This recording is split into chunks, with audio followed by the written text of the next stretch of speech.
കാലചക്രം തിരിയുമ്പോൾ നമ്മളും അതിനൊപ്പം ഉരുളുകയാണെന്ന് വിശ്വസിച്ചിരിക്കുന്നു.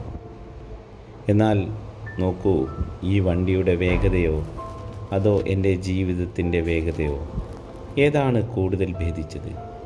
ഓർമ്മകളുടെ ബാക്കി പത്രമായി ഈ കീറിയ വസ്ത്രങ്ങളും നരച്ച താടിയും മാത്രം ബാക്കി. തീവണ്ടി പാളം തെറ്റാതെ ഓടുന്നുണ്ട്, പക്ഷേ എൻ്റെ ജീവിതം എപ്പോഴോ ഏതോ വഴി തെറ്റിപ്പോയിരിക്കുന്നു.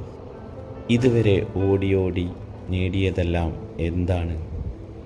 ഈ ശരീരത്തിലെ ചുളിവുകളും ഉണങ്ങിയ കൈപ്പത്തികളും മാത്രം. ആഗ്രഹങ്ങളുടെ വലിയ കോട്ടകൾ പണിത് മനസ്സിലേക്ക് ഇന്ന് ഈ ചെറിയ ട്രെയിൻ കമ്പാർട്ട്മെൻറ്റിൻ്റെ തണുപ്പ് മാത്രം ബാക്കി. കാലം എന്നിൽ അവശേഷിപ്പിച്ച അടയാളങ്ങൾ, എണ്ണി തീരാത്ത തെറ്റുകളുടെയും നഷ്ടങ്ങളുടെയും കണക്ക് പുസ്തകം. എവിടേക്കാണ് ഈ യാത്ര? ലക്ഷ്യമറിയാത്ത പാളങ്ങളിലൂടെ ഒരു തീവണ്ടി മാത്രം.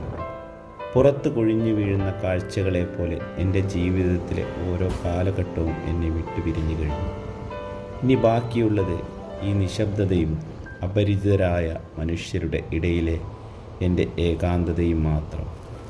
ഒരു പക്ഷേ ഈ യാത്ര അവസാനിക്കുന്നത് മരണത്തിലേക്കായിരിക്കാം, അല്ലെങ്കിൽ വീണ്ടും ഒരു പുതിയ തുടക്കത്തിലേക്കോ. ഈ യാത്ര അവസാനിക്കുന്നില്ല.